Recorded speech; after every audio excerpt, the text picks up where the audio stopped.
Pays, quel beau pays. Peut-être, chers amis étudiants qui êtes à l'écoute, seriez-vous intéressés par les opportunités qui s'y trouvent, hein, donc au niveau de l'enseignement supérieur. En tout cas, il y a quelqu'un qui va nous en parler tout de suite. J'ai le plaisir de recevoir au studio 1 Youssouf Ouaniche. Bonsoir. Bonsoir. Cocorico. Alors, qu'est-ce que ça fait quand on est du matin de passer en fin d'après-midi? Je n'en sais rien. Alors, Youssouf Ouaniche, pour la petite histoire, est celui que vous écoutez tous les matins dans notre matinale. À quelle heure, Cocorico? C'est à 7h25 tous les matins. Voilà. Du lundi au vendredi, bien sûr. C'est le gars qui vous demande de parler aux arbres le matin. Moi, je pense que c'est un excellent réflexe pour bien démarrer la journée. Voilà. Alors, ce n'est pas exactement le baptême de feu parce qu'il a déjà eu un premier direct en anglais et peut-être, je n'en sais rien, qu'il serait davantage intéressé par l'animation en anglais qu'en français. Oui, en fait, vous pourrez m'écouter durant l'émission en langue anglaise tous les mardis déjà, et puis on verra ce qui va se passer après. On verra, voilà, puisque pour l'instant, il est là pour RTCI. En fait, je suis là pour vous présenter déjà l'interview. J'ai interviewé pour vous l'ambassadeur de Roumanie durant la réception qu'il avait organisée ce mercredi en vue de fêter la fête nationale de Roumanie. Et je pense qu'il a certaines informations qui pourraient vous intéresser, surtout pour les étudiants qui auraient en tête de poursuivre leurs études supérieures en Roumanie. Voilà, donc l'interview de Youssouf, on écoute tout de suite.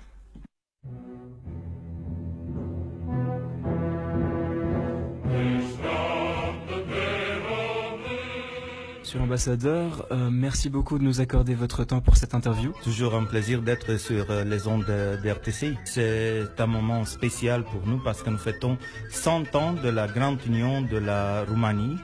Il y a 100 ans, quand les provinces de la Roumanie, la Transylvanie, la Bessarabie, la Bucovine et le royaume de Roumanie se sont unis dans un État national indépendant après la Première Guerre mondiale. Alors nous sommes très contents de fêter ça le 1er décembre. Le 1er décembre, c'est la fête nationale de la Roumanie après la révolution roumaine de 1989. Et nous sommes très fiers de fêter ça à Tunis, à l'ambassade de Roumanie.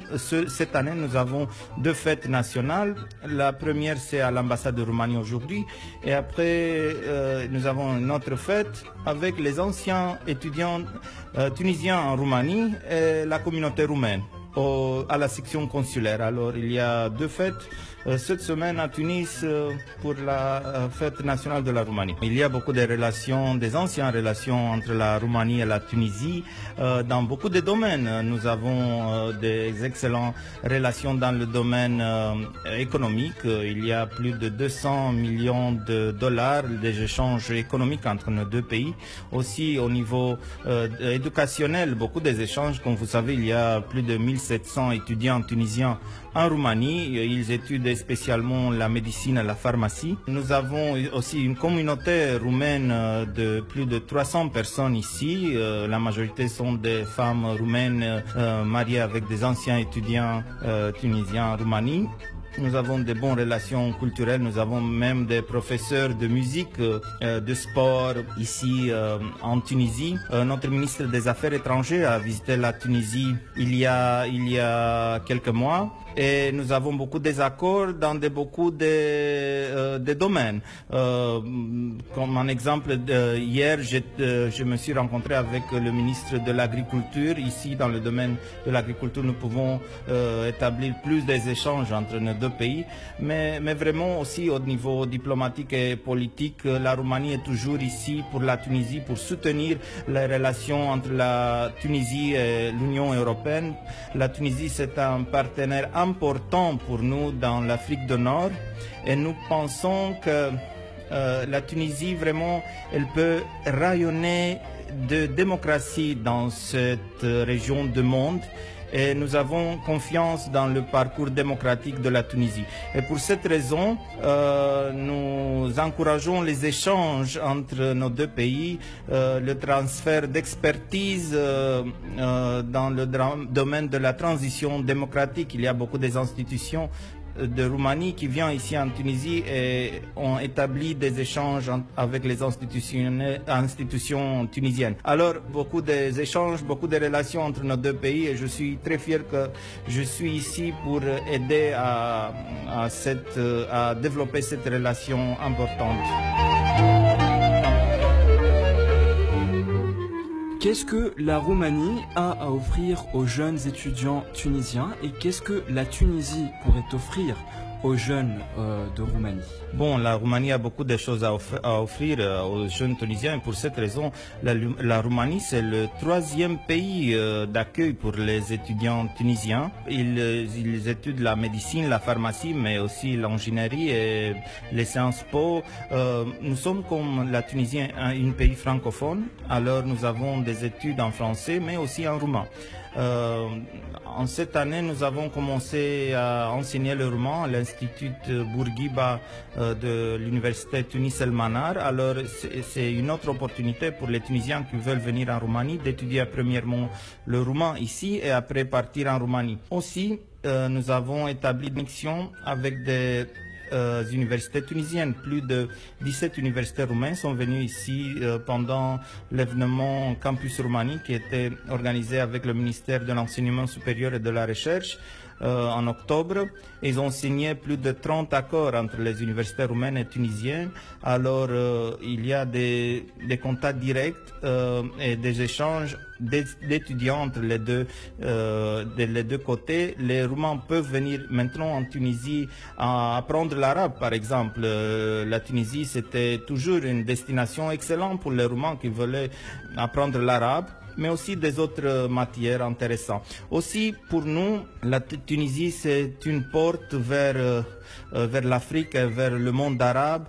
De mon point de vue, c'est un exemple de démocratie et de développement pour tous.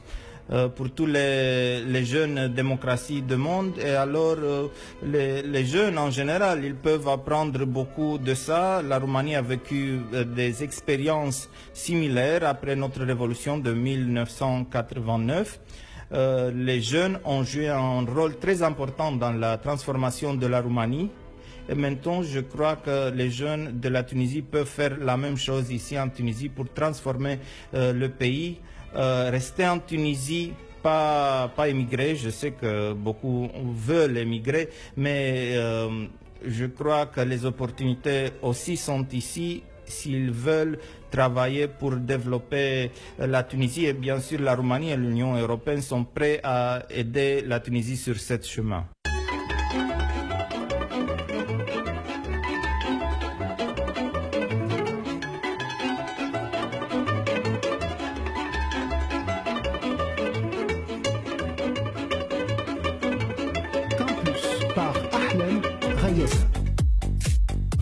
Bonne fête nationale à la Roumanie qui la célèbre le 1er décembre. Voilà, c'était l'interview de son Excellence l'ambassadeur roumain en Tunisie, propos recueillis par Youssouf Oueniche. Alors il est sympa l'ambassadeur ? Très sympathique, très Qui est gentil. à l'écoute, on le salue et puis bien le bonsoir à toute la Roumanie. Et oui, bonne fête nationale encore une fois. Et puis oui, si vous voulez savoir, il est très sympathique, très gentil, aussi très ouvert. Et puis il a été très gentil de nous accorder cette interview. Donc et très bientôt, on pourrait apprendre le roumain alors. Et oui, information exclusive surtout pour les lycéens. Donc on sait qu'il y a déjà des opportunités pour les étudiants qui veulent aller poursuivre leurs études en Roumanie. Mais pour les lycéens, on sait que c'est difficile déjà parce qu'il y a une option au lycée. Et bien figurez-vous qu'il y aura bientôt une option roumain, comme l'espagnol, l'italien, l'allemand. Vous pourrez aussi apprendre le roumain. Comme ça, vous avez 2 ans d'avance et vous pourrez directement postuler après le baccalauréat pour aller commencer vos études universitaires en Roumanie et aussi profiter de toutes les opportunités qu'elle a à vous offrir là-bas sur place.